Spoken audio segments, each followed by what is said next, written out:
गुड़िया नहीं खिलौकत अभी ले गुड़िया।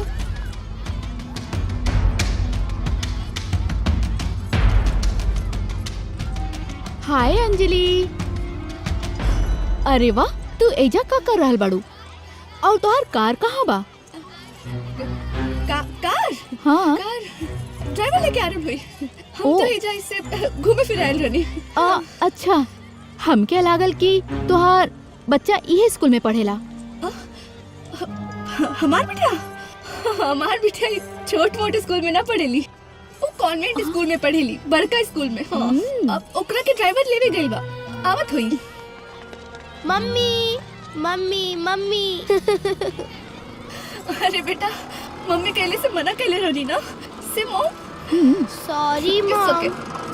पापा गुड़िया इला चॉकलेट। अरे पारो का हलवा? हम तो एकदम हाई फाई बानी। बाकी तोहार इतना बड़ा कार देख के दिल खुश हो गइल बा। इतना बड़ा कार।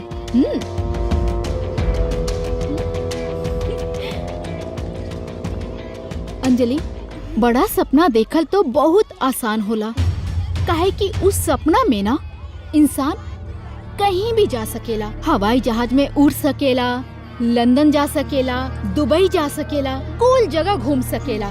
हाँ, और बाकी सच्चाई ई हतार ड्राइवर और ई हतार बड़ी कार। हाँ, ई हतार सच्चाई। कितना झूठ बोलत बाड़ू। हाँ पारो बड़ा गुरूर में बाड़ू।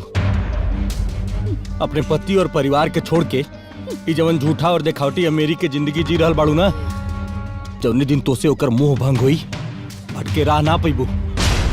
हमनी के जिंदगी के आधार धन और दौलत नहीं खे, जन्म जन्म के रिश्ता आई। हमनी के रिश्ता रीत, प्रीत, विश्वास और त्याग के अटूट धागा से जुड़ल प्यार के बंधन है। ये बंधन टूटे ना। माय फुट। पापा ये का बोलली?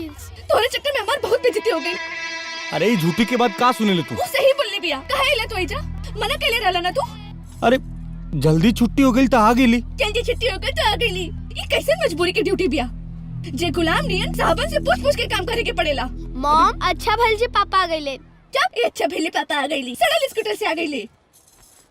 अरे सुना, कहा बैठ जा, ना तई चांद नियन चेहरा करिया बादर हो जाई।